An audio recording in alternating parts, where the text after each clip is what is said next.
Hi mga kalablots! Welcome back to my channel! Today, i-share ko sa inyo ang nakakatuwa pero very meaningful na bonding moment namin ni Bebe Loves. Nag-laundry kami noong Sunday, pero dito lang kami sa bahay. O, diba?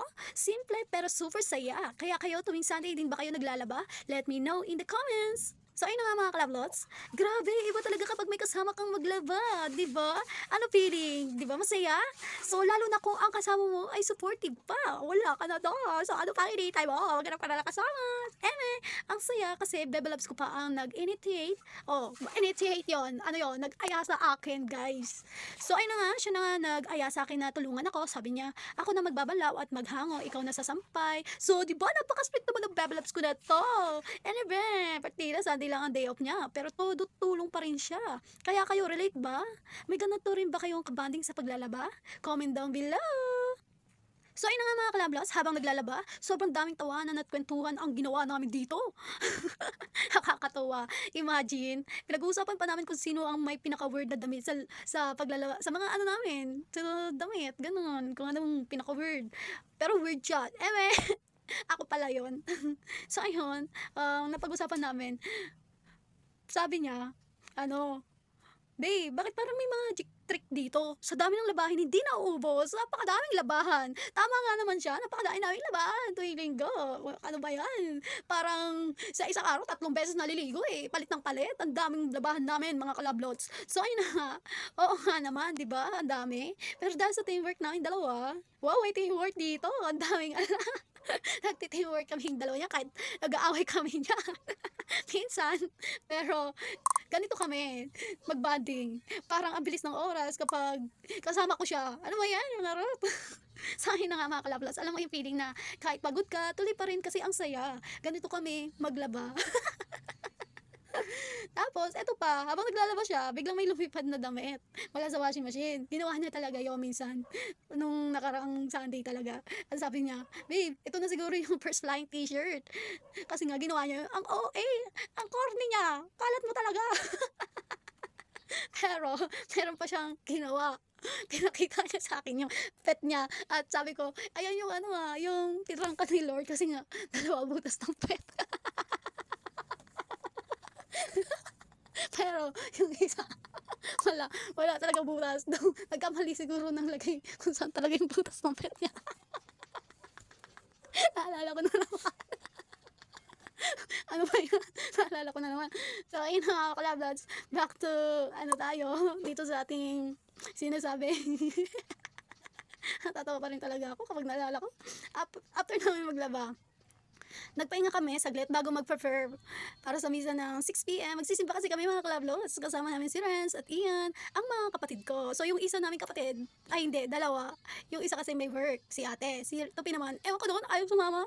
Sabi ko nga simba tayo pero ayaw niyo talaga. May gagawin siguro, kaya inayaan ko na lang. So ayun na mga kalablots, ang sarap sanayin ang sarili at ang family mo na magsimba tuwing Sunday. Kayo rin ba? Ganon din kayo? Tuwing Sunday ay gustong-gusto nyo magsimba dahil itong araw na to ay yung time na magpapasalamat or hingi ka ng patawad kay Lord sa mga nangyari sa ating buhay at sa mga maling nagawa natin. So ayun na nga mga kalablots, ay nagpapasalamat kami kay Lord sa lahat ng blessing at guidance at syempre humihingi din ng tawad para sa mga pagkakamali. Kaya kung kayo may mga nais kayong ipagpasalamat o ipanalangin, always find time to talk to Him. So after ng misa, nagpabasbas kami at dumiretso sa favorite kainan namin, Kudong! Sobrang sulit kasi may only rice, soup, at gravy. I love gravy. Ginagawa ko siyang sabaw. Kayo rin ba? Favorite nyo rin ba? Ako kasi sobrang favorite kong gawin sabaw yung gravy. So, I love this talaga.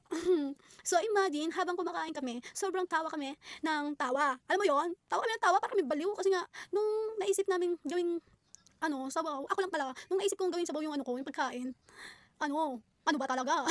Naubos yung gravy. Wala nang gravy. Sabi ko, hindi po ako yan. Naubos yung gravy. Kasi ginawan sabaw yung gravy eh. Nagtakot na lang ang mukha. Pero, move tayo doon. Hayaan mo sila. Gagawan din nila ng paraan. Lugi yung kudong eh. Dahil sa akin, ginawang sabaw yung gravy. So, ayun na nga mga kalabas. After namin kumain, nagpahinga muna ng saglit. And then, maya-maya, umuwi na rin.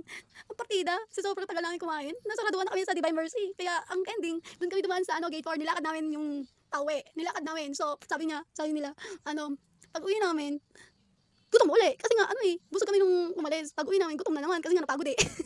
Hayaan mo na nga. Basta yun, nakakatawa kasi nga, akala namin, hindi kami masasaraduhan ng Divine. Napasarap yung kain namin. Anong oras na din pala? Sarado na. So, ayun na mga kalablots. Meron tayong key takeaway ulit. So, sasabihin ko sa inyo kung anong key takeaways. Always, ano ba yan? Am-am tayo dyan. Palagi ng am-am. Ano ka? Bata.